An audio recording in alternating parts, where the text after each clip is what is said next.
Hi எல்லோரும் எப்படி இருக்கிறீங்க? எல்லோரும் ஹெல்த்தியாகவும் ஹாப்பியாகவும் இருப்பீங்கன்னு நம்புகிறேன். லாங் வீடியோ போட்டு ரொம்ப நாள் ஆச்சா, சரி போடலான்னு நினைக்கிறப்ப அக்கா எனக்கு ஒரு வீடியோ அனுப்பியிருந்தா. அதை பார்த்தோன்னா அதில் நிறைய விஷயம் உங்கள் கூட ஷேர் பண்ணிக்கணும்னு தோணுச்சு. அதையே லங் வீடியோவை போட்டுடலான்னு எடுத்துகிட்டேன். லாங் வீடியோ போடாமல் இருக்கிறதுக்கும் ஒரு ரீசன் இருக்குது, அதை நான் உங்களுக்கு சொல்கிறேன். அது அக்காவும் மாமாவும் ஒரு மேரேஜுக்கு போயிருந்தாங்க. என்ன மேரேஜ் தானே அப்படின்னு யோசிப்பீங்க. ஆனால் அந்த மேரேஜில் நிறைய விஷயம் அவங்க கூட ஷேர் பண்ணிக்கணும்னு நினச்சேன்.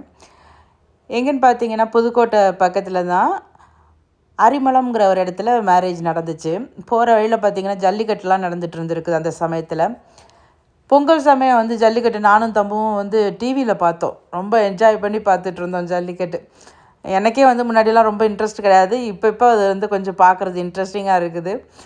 அதெல்லாம் அப்படி பாஞ்சு புறப்பட்டு போகிறப்ப பார்க்குறப்ப நமக்கே ஒரு அப்படி இருக்கும், சூப்பராக இருக்குது பார்க்குறதுக்கு, நல்லா இருந்துச்சு. போகிற வழியில் பிள்ளையார்பட்டி இருந்தது. அக்கா போனதில்லை அப்படிங்கிறதுனால அங்கே போயிருந்தாங்க.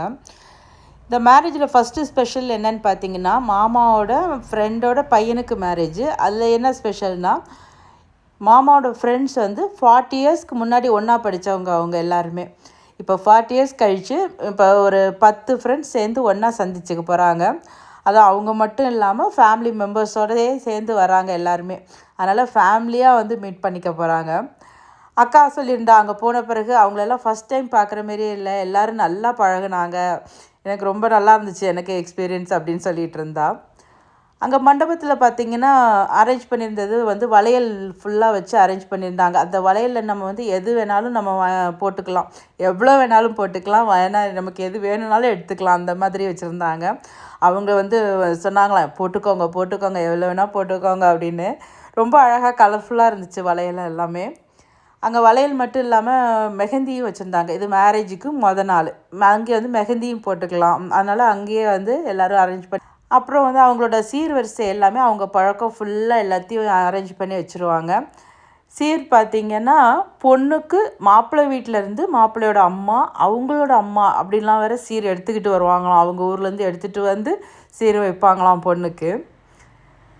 நைட் சாப்பாடு பார்த்திங்கன்னா சப்பாத்தி, பன்னீர் பட்டர் மசாலா, இட்லிக்கு பார்த்திங்கன்னா ஒரு ஒயிட் குருமா, அப்புறம் இடியாப்பம் அதுக்கு ஒரு சைட் டிஷ்ஷு, அப்புறம் பெசரட்டு அதுக்கு தனியாக ஒரு சட்னி, அப்புறம் சாண்ட்விச், அப்புறம் கவுனி, கருப்பு கவுனி அரிசி இருக்கும் பாருங்கள், அதில் பணியாரம், பாதாம் அல்வா, இந்த மாதிரி வெரைட்டியாக வச்சுருந்தாங்களாம். டேஸ்ட் ரொம்ப நல்லா இருந்துச்சு அப்படின்னா. ஃப்ரெண்ட்ஸு அவங்க ஃபேமிலி எல்லாருமே வரிசையாக உட்காந்து தான் சாப்பிட்டுட்டு இருந்தோம். நல்லா இருந்துச்சு பேசிக்கிட்டே எல்லாருக்கூடையும் அப்படிங்கிறது.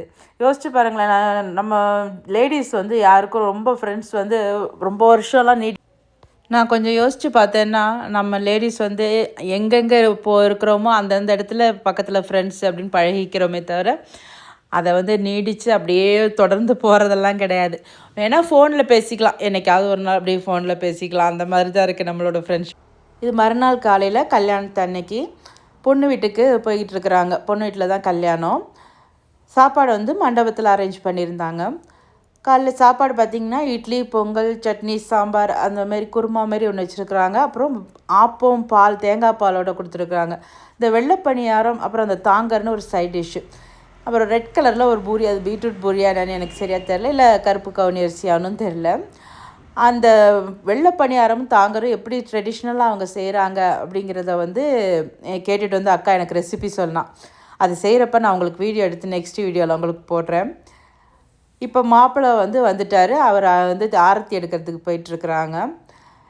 அவங்க வீட்டிலேயே தான் இந்த முத்தம்னு சொல்லுவாங்க இல்லையா, அந்த இடத்துல அரேஞ்ச் பண்ணியிருக்காங்க. அரேஞ்ச் பண்ணி அங்கேயே அலங்காரம்லாம் பண்ணி அங்கே தான் மேரேஜ் நடக்குது. அதை சுற்றி எல்லாருமே உட்காந்துருக்குறாங்க அந்த இடத்துக்குள்ளேயே.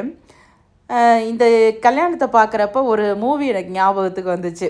கரெக்டாக இந்த சீன்லாம் யோசிச்சு பாருங்களேன். மாப்பிள்ளை நிற்பார், பொண்ணு போய் இன்வைட் பண்ணுற மாதிரி கூப்பிட்டு போவாங்க. அதெல்லாம் ஒரு மூவி.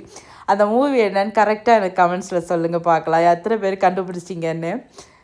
இந்தமாரி கல்யாண மண்டபத்தில் கூட கல்யாணம் நடந்துன்னு வச்சுக்கோங்களேன், அங்கங்கே பேட்சாக உட்காந்துருப்பாங்க, எட்டி எட்டி இருப்பாங்க.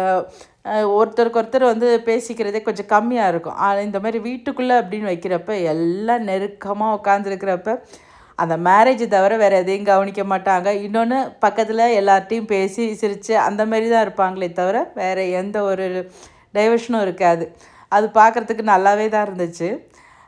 நிறைய இடத்துல வந்து நமக்கு பார்க்க முடியாதுங்கிறதுனால டிவி அரேஞ்ச் பண்ணியிருப்பாங்க மண்டபத்தில். அதே மாதிரி இங்கேயும் அரேஞ்ச் பண்ணியிருக்காங்க. அந்த ஸ்க்ரீனில் வந்து நம்ம நேரில் மறைக்கிறாங்கன்னா கூட அது ஸ்க்ரீன் மூலமாக பார்த்துக்கலாம். அந்த மாதிரி அரேஞ்ச் பண்ணி வச்சுருக்குறாங்க.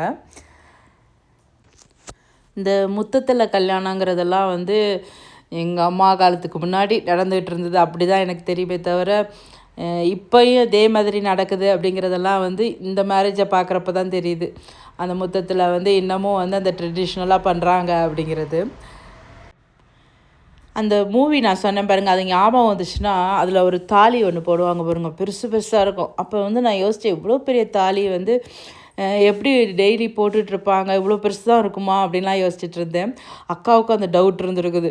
அப்போ வந்து கேட்டிருக்கிறா, இந்த மாதிரி தாலி அந்த மாதிரி தான் போட்டுதே இருக்கணுமா அப்படின்னு சொல்லி. அப்போ அவங்க சொன்னாங்களாம், இல்லை மேரேஜ் அன்னைக்கு போட்டிருப்போம், இல்லைன்னா ஏதாவது ஒரு ஃபங்க்ஷன் அந்த மாதிரி வரையில் மட்டும்தான் போடுவோம், மற்றபடி நார்மல் தாலி தான் போட்டிருப்போம் அப்படின்னு சொன்னாங்களாம். இது எனக்கு ரொம்ப நாள் டவுட். அந்த மூவி பார்த்ததுலேருந்தே இவ்வளோ பெரிய தாலியா அப்படின்னு யோசிச்சுட்டே இருந்தேன். அந்த டவுட்டை வந்து அக்கா கேட்டு எனக்கு கிளியர் பண்ணிட்டா. ஓ அப்படியா அப்படின்னு கேட்டுட்டு இருந்தேன். அந்த ஊஞ்சல் பலகை மாதிரி இருக்கும், அது மேலே பொண்ணை நிற்க வச்சு செய்வாங்க பார்த்துருக்கீங்களா, அதெல்லாம் நடந்துகிட்ருக்குது. இந்த ஃபோட்டோவில் இன்னொரு ஸ்பெஷல் என்னன்னு பார்த்தீங்கன்னா, ஃப்ரெண்ட்ஸ் மட்டும் இல்லாமல் அவங்களோட லெக்சரர் அவரும் வந்திருந்தார். எனக்கு பார்த்தோன்னே இவங்க சந்திச்சிட்டதே பெரிய விஷயமா தெரிஞ்சுது, அவங்க லெக்சரர் வேறு வந்திருந்தது இன்னும் பெரிய விஷயமா தோணுச்சு. ரீசெண்டாக தான் அக்காவுக்கு வந்து அவள் காலேஜ் ஃப்ரெண்ட்ஸோட கான்டாக்ட்ஸ்லாம் நிறையா கிடச்சி இப்போ தான் அவங்க கூடலாம் பேச ஆரம்பித்தா. இப்போ மாமா மூலமாக இன்னும் ஃப்ரெண்ட்ஸ் சர்க்கிள் ஜாஸ்தி ஆகிடுச்சு. மாமா ஃப்ரெண்ட்ஸோட மிஸ்ஸஸ்லாம் இப்போ ஃப்ரெண்ட்ஸ் ஆகிட்டாங்க எல்லோரும். காரைக்குடி போயிட்டு செட்டிநாடு பலகாரம் வாங்காட்டி அப்படின்னு சொல்லிட்டு ஒரு கடையில் போய் ஸ்நாக்ஸ் வாங்கலான்னு சொல்லி டேஸ்ட் பண்ணி பார்த்துட்டு வாங்கியிருக்கிறான்.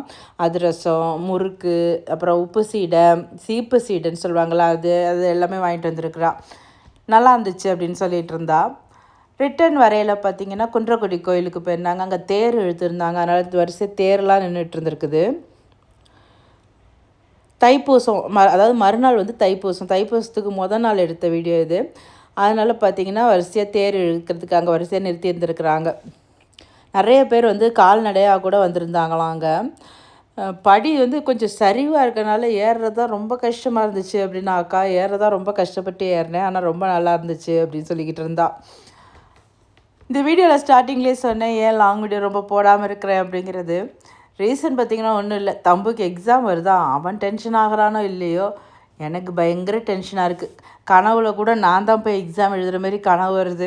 ஐயோ இத்தனை வருஷம் கழித்து நமக்கு இந்த எக்ஸாம் பயம் விட மாட்டேங்குதே அப்படின்னு தோணுச்சு. என்ன மாரி எத்தனை பேர் இருக்கீங்க பசங்க எக்ஸாம் எழுத போகிறாங்கன்னு நீங்கள் பயந்துக்கிட்டு இருக்கிறீங்க? எனக்கு என்னமோ அவ்வளோ டென்ஷனாக இருக்குது, நானே எக்ஸாம் எழுத போகிற மாரி. இருந்தாலும் நல்லா தான் அவன் எழுதுவான்னு ஒரு கான்ஃபிடென்ட் இருந்தாலும் அந்த பயம் வரதான் செய்யுது. நான் எழுத போனப்போ கூட இவ்வளோ பயந்தேனான்னு தெரியல, ஆனால் எனக்கு இவன் எழுத போகிறப்ப தான் அவ்வளோ பயமாக இருக்குது. அதனாலே வீடியோ எடுக்கிறது அந்த இதுவே எனக்கு வரல. இப்போ கொஞ்சம் ரிலாக்ஸ் ஆக ஆரம்பிச்சிருக்கிறேன். பாப்போம், இனிமேல் வந்து வீடியோஸ் ஒழுங்காக போட ஆரம்பிக்கிறேன். இன்றைக்கி இந்த வீடியோ உங்களுக்கு பிடிச்சிருக்குன்னு நினைக்கிறேன். பிடிச்சிருந்ததுன்னா லைக் பண்ணுங்கள். என்னோடய தம்பூஸ் கிச்சன் சேனலை சப்ஸ்கிரைப் பண்ணாமல் பார்த்துட்டு இருந்தீங்கன்னா சப்ஸ்கிரைப் பண்ணிவிட்டு பக்கத்தில் இருக்க பெல் ஐக்கானை ப்ரெஸ் பண்ணி ஆல் அப்படிங்கிற ஆப்ஷனையும் செலக்ட் பண்ணிக்கோங்க. அப்போ தான் நான் போடுற வீடியோவோட நோட்டிஃபிகேஷன் எல்லாமே உங்களுக்கு வரும். நெக்ஸ்ட் நம்ம வெள்ளை பணியாரமும் தாங்குற ரெசிபியோடு சந்திக்கலாம். Thank you friends.